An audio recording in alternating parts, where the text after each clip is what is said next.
Hello friends, welcome back. आज का हमारा जो टॉपिक है वो है डेसिमल फ्रैक्शंस। तो आज हम लोग जानते हैं कि डेसिमल्स क्या होते हैं, किस तरह से इनकी कैलकुलेशन होती है। डेसिमल्स एक बहुत ही इजी कॉन्सेप्ट है, लेकिन खासकर छोटे बच्चे इसके नाम से ही इतना डर जाते हैं।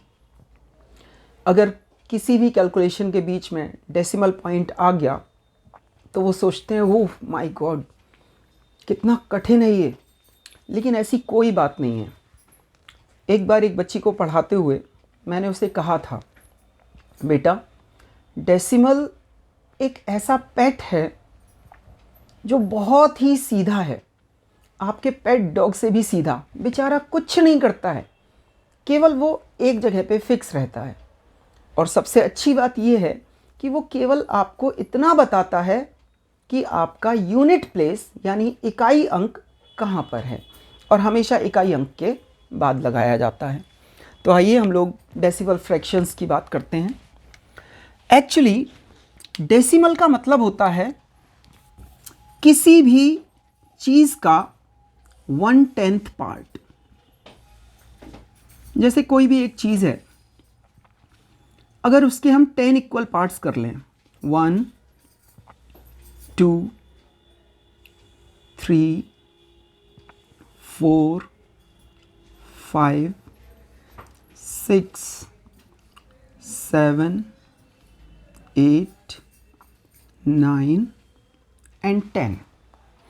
तो आप देख रहे हैं यहाँ पे हमने इस एक चीज़ को 10 इक्वल पार्ट्स में डिवाइड कर दिया है। अब जब हम इसमें से 1 पार्ट ले लेंगे तो ये हमारी फ्रैक्शन आएगी 1/10। अब थोड़ा हम लोग नंबर सिस्टम की तरफ जाते हैं।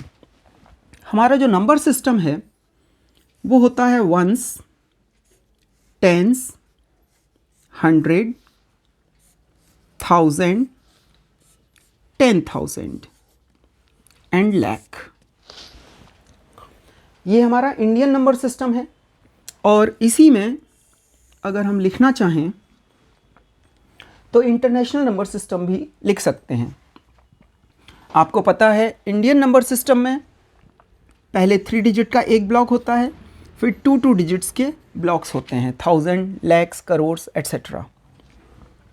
लेकिन इंटरनेशनल नंबर सिस्टम में वंस, टेंस, 100 के बाद 1000, 10,000, 100,000 and after that million, 10 million and 100 million। इस तरह से 3 डिजिट्स के ब्लॉक्स चलते हैं। ये 1 है, एक होल नंबर जिसे हम यूनिट प्लेस कह सकते हैं। और ये जो फ्रैक्शन है जिसका न्यूमरेटर 1 है, इसे यूनिट फ्रैक्शन कहते हैं। तो 1/10 पार्ट क्या हम इस नंबर सिस्टम में कहीं शो कर सकते हैं? थोड़ा दिमाग लगाइए। चलिए आपको इससे जुड़ी हुई एक और चीज़ बताते हैं। ये जो हमारा नंबर सिस्टम है, आप जानते हैं इसका नाम क्या है? इसे कहते हैं decimal number system. Decimal number system. कभी आपने सोचा इसे डेसिमल नंबर सिस्टम क्यों कहते हैं? इसे डेसिमल नंबर सिस्टम कहने के कई रीज़न हैं। पहला रीज़न तो ये है कि इस नंबर सिस्टम में हम 10 सिंबल्स को यूज़ करते हैं, 1 2 3 4 5 6 7 8 9 एंड 0। सेकेंड रीज़न ये है कि इस नंबर सिस्टम में हम नंबर्स को, या जो भी हमारी चीज़ें हैं जिनकी हम काउंटिंग कर रहे हैं, उनको हम 10 के ब्लॉक्स में लगाते हैं। जैसे अगर हम इस प्लेस को ले लें और इस प्लेस पे एक एक करके गिनकर चीज़ें रखने लगें, तो पहले हम इसमें 1 कोई एक चीज़ रखेंगे, फिर 2, फिर 3, फिर 4, फिर 5, फिर 6, 7, 8, 9 और जैसे ही यहाँ पर 9 चीज़ें हो जाएंगी, मान लीजिए ये 9 चीज़ें हो गई, उसके बाद इस प्लेस में जब हम एक चीज़ और जोड़ेंगे तो 10 चीज़ें इकट्ठी हो जाएंगी और उन 10 चीज़ों का एक बंडल बनाकर वो एक बंडल हम काउंट कर लेंगे, जिससे हमारा फिक्स हो जाएगा कि हम 10 चीज़ें या 10 थिंग्स काउंट कर चुके हैं। और ये जो हमारा प्लेस है ये खाली हो जाएगा। शायद इस खाली जगह से ही 0 का आविष्कार हुआ हो, 0 का आविष्कार हुआ हो। तो ये जो हमारा डिजिट यहाँ दिख रहा है जो 1 है, ये एक्चुअली 1 बंडल ऑफ 10 है, यानी 10 का एक समूह। तो इकाई से 10 गुना मान दहाई का होता है, आप जानते हैं।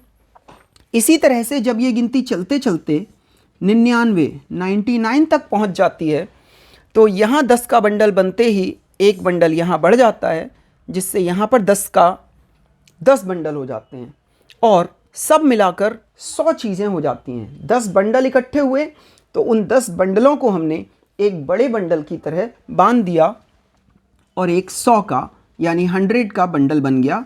10 के बंडल हमारे पास कुछ भी नहीं बचे और खुली हुई चीज़ें हमारे पास कुछ भी नहीं बची। तो ये हमारा नंबर सिस्टम है, क्योंकि इसमें हर एक अगला अंक पिछले अंक का 10 गुना होता है, इसलिए इसे डेसिमल नंबर सिस्टम कहते हैं। और यहीं से अगर हम एक निशान लगा दें, निशान जो हमें ये बताए कि किसी संख्या में हमारा जो इकाई का अंक है वो आखिर कितना है। आप कह सकते हो जो पहला अंक है वो इकाई का अंक है, लेकिन फिर डेसिमल की आवश्यकता क्यों पड़ी? जब इकाई अंक बताने के लिए डेसिमल की ज़रूरत नहीं है, क्योंकि इकाई अंक पहला वाला ही अंक है, तो हमें डेसिमल की आवश्यकता क्यों है? आइए बात करते हैं। जब हमने फ्रैक्शंस पढ़ी थी तो उन फ्रैक्शंस में हमने कुछ होल नंबर्स के अलावा कुछ पार्ट्स को देखा था, और वो जो पार्ट्स थे वो कंप्लीट नंबर्स नहीं थे। जैसे 1/10 पार्ट फॉर एग्जाम्पल। ये जो 1/10 पार्ट है, अगर हम इसे नंबर लाइन पे रखना चाहें या नंबर सिस्टम में रखना चाहें तो कहाँ रखेंगे? 1 पे तो रख नहीं सकते, क्योंकि 1 एक होल नंबर है, एक पूरी संख्या है। तो हम क्या करते हैं, 1 से छोटा जो भी नंबर होगा, यानी वो 1 का कोई ना कोई पार्ट होगा। हो सकता है 1/10 पार्ट हो सकता है 1/100th पार्ट हो, या 1/1000th पार्ट हो सकता है। डेसिमल्स बहुत इजी हैं, केवल समझने की ज़रूरत है, थोड़ा सा ध्यान दीजिएगा। 1/10 पार्ट का मतलब है किसी एक चीज़ को 10 पार्ट्स में डिवाइड करके हमने उसमें से 1 पार्ट ले लिया, तो 1/10 हमारी फ्रैक्शन हो गई, जो इस शेडेड पार्ट को शो कर रही है। अगर हम इस पूरी चीज़ को 10 और इक्वल पार्ट्स में डिवाइड कर दें,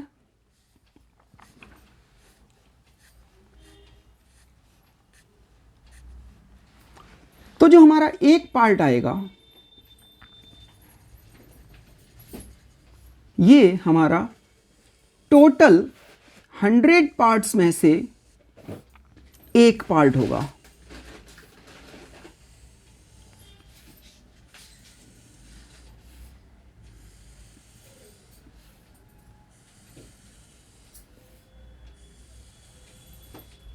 वन 2 3 4 5 6 7 8 9, एक पार्ट और बनाए देते हैं, 10 पार्ट्स।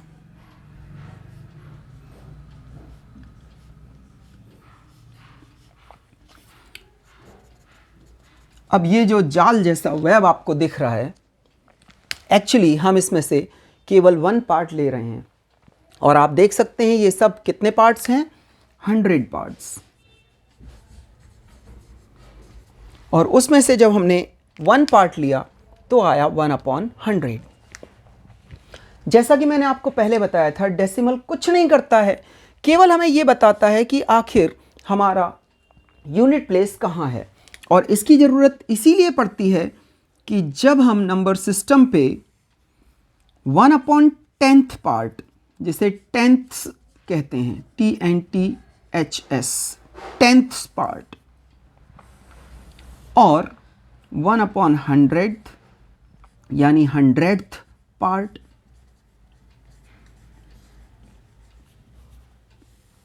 और 1/1000th यानी 1000th पार्ट शो करें, तो हमारी जो नंबर आएगी वो इस तरह से हो सकती है 345 यानी 1/10। अब अगर हम यहाँ पॉइंट ना रखें तो हमें कैसे पता चलेगा कि ये 1 एक्चुअली 1 होल नहीं 1/10th पार्ट है, 1/10th पार्ट। तो इनके बीच में हम पॉइंट रख देते हैं। तो वंस प्लेस के बाद हमेशा पॉइंट रखना है। That's it. डेसिमल का कॉन्सेप्ट केवल इतना ही है, 1/10th part of anything, and जो भी नंबर आएगा वो लिखा जाएगा डेसिमल के जस्ट बाद, on the right side of decimal. अगर हम 1/10th की जगह 2 पार्ट्स ले लें, पूरे 2 पार्ट्स, तो इस 1/10th की प्लेस पे जो हमारी डेसिमल फ्रैक्शन होगी वो होगी 2/10th। अब हम बात करते हैं कि इन फ्रैक्शनल नंबर्स को, जो सिंपल फ्रैक्शंस हैं, इन्हें हम डेसिमल नंबर्स में कैसे लिखें। तो एक सिंपल सी चीज़ है, पॉइंट लगा दिया, और 1 0 है तो इसके बाद 1 डिजिट आएगा। जैसे यहाँ पर अगर 1 0 है तो पॉइंट के बाद केवल 1 डिजिट आएगा, 0.2। इसे आप 0.2 भी लिख सकते हो। ठीक है फ्रेंड्स, तो चलिए आपके लिए कुछ और क्वेश्चंस देते हैं। ज़रा बताइए 6/10 को डेसिमल्स में कैसे लिखेंगे? सोचिए। जी हाँ, इसको हम लिख सकते हैं 0.6। अब अगर हम 100 पार्ट्स करते हैं तो 100 पार्ट्स में से हम जितने चाहें उतने पार्ट्स ले सकते हैं। जैसे अगर हम 7/100 करें, दैट इज़ किसी चीज़ को 100 इक्वल पार्ट्स में डिवाइड किया और उसमें से 7 पार्ट्स हमने ले लिए, तो इसको डेसिमल्स में कैसे लिखेंगे? तो सीधी सी बात है, जिस तरह 1s 10s 100 प्लेस होता है, ऐसे ही डेसिमल के बाद 10th 100 और 1000 प्लेस होता है। तो डेसिमल के बाद 100th प्लेस पे 7 आना चाहिए। इसका मतलब 10th प्लेस पे तो कुछ है ही नहीं, तो 10th प्लेस पे 0 लिख देंगे और 7 कर देंगे।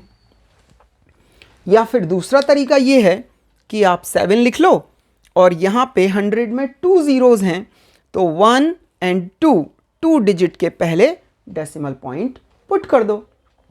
कुछ भी नहीं है, वो बेचारा वहीं का वहीं पड़ा रहेगा। आपको इससे डरने की बिल्कुल ज़रूरत नहीं है। चलिए कुछ एग्जाम्पल्स और देखते हैं।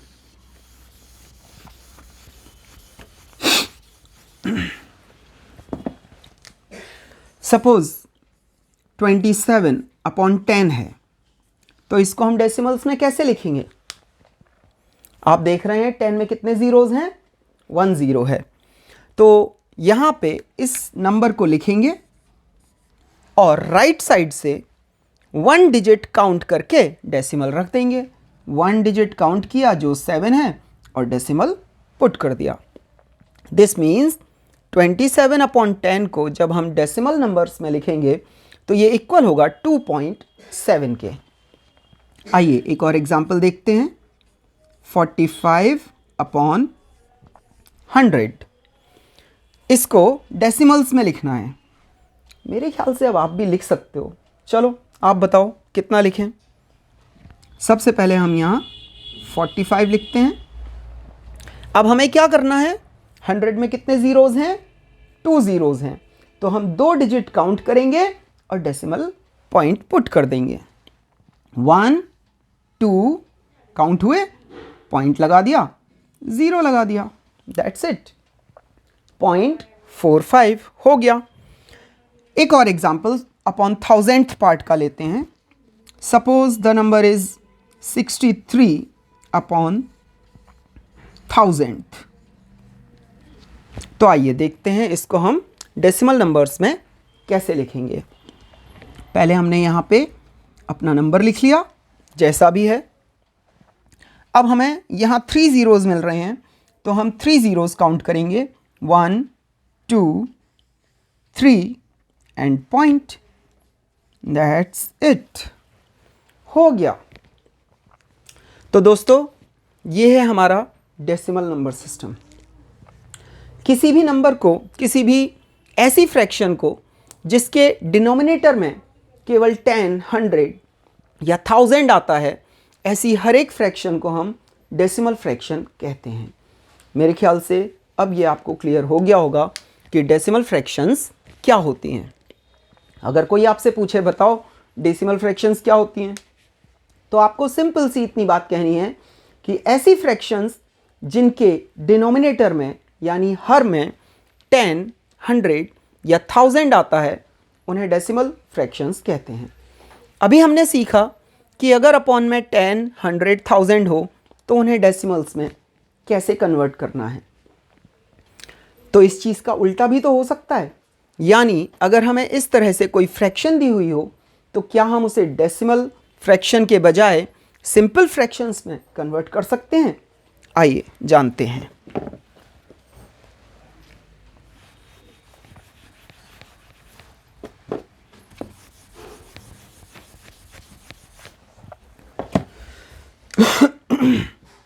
सपोज हमें कोई फ्रैक्शन गिवन है 12.36। ये एक इंपॉर्टेंट चीज़ है जो आपको समझनी है कि डेसिमल के बाद जो भी डिजिट्स होते हैं उन्हें हम सेपरेटली रीड करते हैं। जितने भी डिजिट्स हैं उनको 1 बाय 1 बोलकर बोलेंगे, बोलकर शो करेंगे। जैसे इसको आप 12.36 नहीं कह सकते।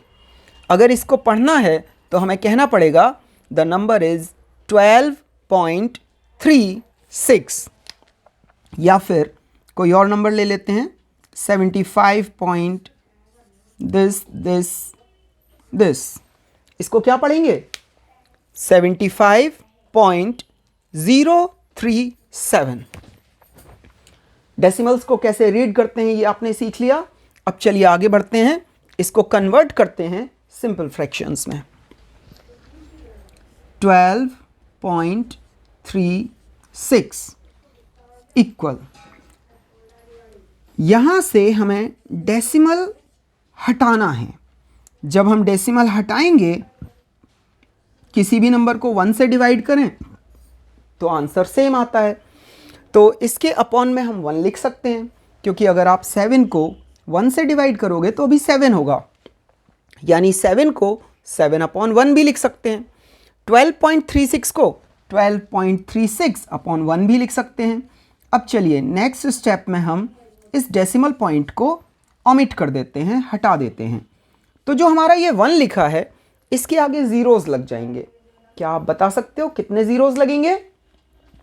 यहाँ डेसिमल पॉइंट के बाद 2 डिजिट हैं, तो यहाँ पे हम 2 ज़ीरोज़ इंक्रीज़ कर देंगे।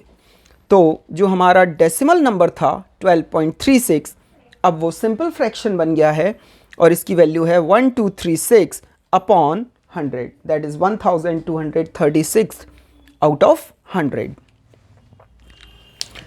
इस फ्रैक्शन को आप इसके सिंपलेस्ट फॉर्म में कर सकते हो, जिसके लिए हमें इसको कट करना पड़ेगा और ये 4 से कट हो जाएगा। तो ये इक्वल आएगा 4 3 ज़ा 12, 4 0 ज़ा 0, 4 9 ज़ा 36 अपॉन 25, 4 ज़ा 100 अपॉन 25, 309 अपॉन 25। तो फ्रेंड्स ये है डेसिमल्स का मीनिंग। डेसिमल्स को लिखना, डेसिमल फॉर्म में नंबर्स को लिखना और डेसिमल फॉर्म को सिंपल फ्रैक्शन के फॉर्म्स में कन्वर्ट करना। आइए अब डेसिमल्स के बारे में थोड़ा और जानते हैं। अगर डेसिमल्स को हम फ्रैक्शन के हिसाब से ना देख के डिवीज़न के हिसाब से देखें तो क्या होगा। आज आप वो चीज़ सीखोगे जो आपने 3rd क्लास या 4th क्लास से पहले नहीं सीखी होगी। ओके, क्या आपने कभी 5 को 2 से डिवाइड किया है? नहीं किया? चलिए आज करके देखते हैं। और जो बड़े लोग इसे देख रहे हैं, जिन्हें इसे डिवाइड करना आता है, उनके लिए भी एक छोटा सा क्वेश्चन है। जब वो चीज़ अराइज करेगी तब इसके बारे में बात करेंगे। 5 को जब हम 2 से डिवाइड करेंगे तो कितने टाइम्स डिवीज़न होगा? 2 2 जा 4 टाइम्स डिवीज़न होगा, 1 रिमाइंडर बचेगा। अब क्या आगे ब्रिंग डाउन करने के लिए, उतारने के लिए कोई नंबर है? नहीं है। जब उतारने के लिए कोई नंबर नहीं होता है तो हमारा डिवीज़न कंप्लीट हो जाता है। उसके आगे फिर कुछ भी डिवीज़न करने के लिए नहीं रहता और ये जो नंबर यहाँ बच जाता है इसे शेष या रिमाइंडर कहते हैं। आपको ध्यान होगा। अब इसके आगे हम क्या करेंगे?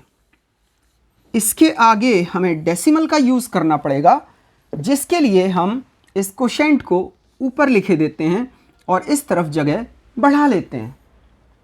इसका यूज़ करना ज़रूरी है। क्यों? क्योंकि ये जो 1 बचा है वो 2 प्लेसेस पे डिविजिबल नहीं है। 2 जगह इस 1 को हम डिवाइड नहीं कर सकते। लेकिन अगर इस 1 होल नंबर को हम छोटे छोटे पार्ट्स में डिवाइड कर दें, फिर आप क्या कहोगे? जैसे मान लीजिए हमारे पास 5 चॉकलेट्स थी और वो 5 चॉकलेट्स हमें 2 लोगों में बराबर बराबर बांटनी थी। तो हमने क्या किया? हर एक आदमी को 2 चॉकलेट्स दे दी, तो 4 चॉकलेट्स बट गई और 1 चॉकलेट बच गई। अब इस 1 चॉकलेट को बांटने के लिए आप क्या करोगे?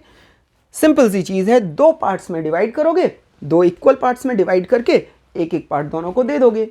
लेकिन हमारा ये जो नंबर सिस्टम है उसमें हम चीज़ों को 2 के ग्रुप में या 2 के पार्ट्स में नहीं रखते। अब ये हमारा वंस प्लेस है क्योंकि सिंगल डिजिट नंबर है, तो इस वंस प्लेस के बाद डेसिमल आना ही चाहिए। कब? अगर हम इसके आगे कोई और पार्ट करें तो यहाँ पे क्वेश्चन ये अराइज करता है उन लोगों के लिए जो ये डिवीज़न जानते हैं। क्या आपने कभी गौर किया है, ध्यान दिया है कि पॉइंट के बाद आखिर इतने सारे ज़ीरोज़ जो हम बढ़ाते हैं वो आते कहाँ से हैं? क्या रीज़न है कि हम 5 पॉइंट के बाद जितने चाहें उतने ज़ीरोज़ बढ़ा सकते हैं? जी हाँ, ये रूल है। बट ऐसा रूल क्यों बनाया गया, मैं ये पूछ रहा हूँ। क्या आप बता सकते हो इसके बाद इतने सारे ज़ीरोज़ किस तरह से बढ़ जाते हैं? सोचिए सोचिए, कुछ तो दिमाग पे जोर डालना ही पड़ेगा। चलिए हम बताते हैं। एक्चुअली डेसिमल नंबर सिस्टम में हम लोग किसी भी चीज़ के 10 इक्वल पार्ट्स करते हैं। उन 10 इक्वल पार्ट्स की वैल्यू कुछ भी हो सकती है ना? तो ये 5 के बाद हमने पॉइंट लगाया ये बताने के लिए कि यहाँ तक हमारा होल नंबर पार्ट, किसी भी संख्या का जो होल पार्ट है, पूर्ण संख्या, वो यहाँ तक है और इसके आगे फ्रैक्शनल पार्ट शुरू होता है, यानी उसके अंश शुरू हो जाते हैं। दशमलव अंश, दशमलवांश भी कहते हैं। तो इसके आगे हमने इसके जो भी चीज़ है उसके 10 इक्वल पार्ट्स कर दिए और हर एक पार्ट की वैल्यू 0 है। तो ये जो 5 चीज़ें थी वो 5 ही रहेंगी। इनकी वैल्यू में कोई बढ़ोतरी नहीं होगी, कोई घटाव नहीं होगा, कोई कमी नहीं होगी, क्योंकि इसके बाद का जो नेक्स्ट नंबर है वो 0 है। हालांकि ये 1 नंबर नहीं है, ये 1 का 10th पार्ट है। आपको ध्यान रखना पड़ेगा। इसी तरह से इसके आगे हम चाहें तो एक 0 और बढ़ा सकते हैं अगर हमें ज़रूरत हो तो आइए अब डिवीज़न को आगे बढ़ाते हैं। यहाँ पर 5 में से 4 को सब्ट्रैक्ट करके 1 आया और हमारे पास ब्रिंग डाउन करने के लिए कुछ नहीं था, लेकिन अब हमारे पास ब्रिंग डाउन करने के लिए 0 है। लेकिन होशियार रहिए, ये इस तरह से काम नहीं करता कि अब हमें ज़रूरत है तो हम 0 ब्रिंग डाउन कर लें। ध्यान रखना पड़ेगा कि इस नंबर के बाद इस नंबर तक पहुंचने से पहले ये पॉइंट बीच में आता है। इसे आप इस तरह से मानिए कि नदी के 2 किनारे हैं जिन्हें ये छोटा सा पुल ज्वाइन कर रहा है। ये एक ब्रिज है जो यूनिट डिजिट और 1/10 प्लेस को ज्वाइन करता है। तो पहले हमें इस ब्रिज को क्रॉस करना पड़ेगा, इस पुल को पार करना पड़ेगा। और पार कैसे करेंगे? कोई नाव तो है नहीं, कोई रस्सी तो है नहीं, सीढ़ियां तो है नहीं। सिंपल सी चीज है, जब भी इसे क्रॉस करना हो आंसर में लिख दो, क्रॉस हो गया। है ना सिंपल सी चीज। अब आप अगले नंबर को ब्रिंग डाउन कर सकते हो। तो यहां 10 हो गया, और अब जो हम डिवीजन करेंगे वो होल नंबर का नहीं होगा, वो डेसिमल पार्ट का होगा। इसीलिए अब जो क्वोशेंट आएगा वो भी डेसिमल पार्ट्स में होगा। 10 पार्ट्स को डिवाइड करेंगे तो कितने पार्ट्स? आप खुद सोच के देखो। वो जो एक चीज़ बची थी उसके हमने छोटे छोटे 10 इक्वल पार्ट्स कर लिए, और वो 10 पार्ट्स हम 2 लोगों में डिवाइड कर रहे हैं। तो हर एक आदमी को कितने कितने पार्ट्स मिलेंगे? 5 पार्ट्स। लेकिन वो 5 फुल नंबर नहीं है, इसीलिए हमारा जो आंसर आया वो आया 2.5। आप देखिए रिमाइंडर 0 बचा, डिवीज़न हमारा कंप्लीट हो गया। अब एक ऐसा एग्जाम्पल लेते हैं जिसमें 10th के बजाय 100th पार्ट तक जाते हैं। एक मिनट,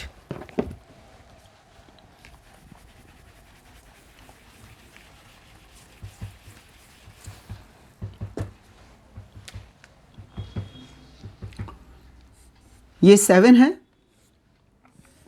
आइए इसको हम 4 से डिवाइड करते हैं। सबसे पहले 1 टाइम डिवीजन होगा, 4 1 जा 4। इसको हम सब्ट्रैक्ट करेंगे तो कितना रिमाइंडर आया? 3। प्रॉब्लम अराइजेस, अब हमारे पास आगे ब्रिंग डाउन करने के लिए कोई भी नंबर नहीं है, तो इस 3 को हम 10 इक्वल पार्ट्स में डिवाइड करेंगे, और फिर हमारा होल नंबर यहाँ ख़त्म होगा, आगे पार्ट शुरू हो जाएंगे। 10 इक्वल पार्ट्स 0 0 0 0 कर दिए। इस 0 को हम ब्रिंग डाउन करेंगे, लेकिन उससे पहले पॉइंट रखेंगे आंसर में। अब 0 को हम ब्रिंग डाउन कर सकते हैं। तो 4 से 30 को डिवाइड करेंगे, 7 टाइम्स डिवीजन होगा, 4 7 जा 28। सब्ट्रैक्ट करेंगे, 2 आया। अगला नंबर और चाहिए ब्रिंग डाउन करने के लिए, क्योंकि ये तो हम पहले ही ब्रिंग डाउन कर चुके हैं। तो अब ये जो आया है वो 10th पार्ट है, इसके फिर 10 इक्वल पार्ट्स करेंगे, तो अब और छोटा पार्ट होगा जो इस 1 होल नंबर का 100th पार्ट होगा। इसलिए हमें 100th प्लेस पे एक 0 बढ़ानी पड़ेगी, और फिर हम इसको ब्रिंग डाउन कर सकते हैं। अब हम 4 से डिवाइड करेंगे, तो 4 5 जा 20, और ये हमारा डिवीज़न कंप्लीट हो गया। This means 7/4 is equal to 1.75। तो दोस्तों, आज हमने सीखा कि हम नंबर्स को जो डिवीज़न में रिमाइंडर रह जाते थे, डेसिमल की हेल्प से किस तरह से उन डिवीज़न्स को कंप्लीट कर सकते हैं। ठीक है, उम्मीद है आपको ये वीडियो पसंद आया होगा, और अगर पसंद आया है तो ऐसे ही अच्छे और वीडियोस के लिए please subscribe the channel and like the video. Thank you very much.